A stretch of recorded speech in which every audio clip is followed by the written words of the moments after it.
बच्चों के साथ खेलती ये है कमसिन हन्ना, जिसका इतनी सी उम्र में जिंदगी की उन तलखियों का सामना हुआ। शायद ही कोई बाहिम्मत शख्स इसका मुकाबला कर सके, लेकिन हन्ना हिम्मत न हारी। वो सौतेली माँ और नशई बाप का कई माह तक जुल्म सहती रही। बिलाखिर फूल जैसी बच्ची को एक रक्शे वाला इस जहन्नुम से निकालकर दादा के पास ले गया। ज़ईफ़ुल उम्र दादा ने इसे सारिम बर्नी शेल्टर होम के सुपुर्द कर दिया। कि मेरी अम्मी अब्बू ने मुझे भीख मांगी तो उन्होंने बोला तुम्हारे किसी अम्मी अब्बू का वो फ़ोन है, तो उन्होंने बोला था हाँ है।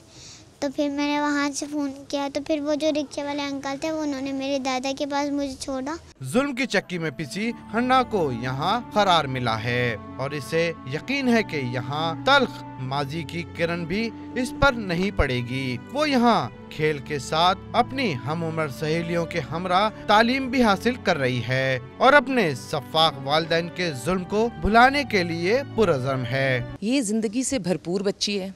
पोइम्स ये पढ़ती है, सारे अच्छे अच्छे काम ये करती है, स्कूल ये पढ़ती है, सब कुछ ये बच्ची करती है।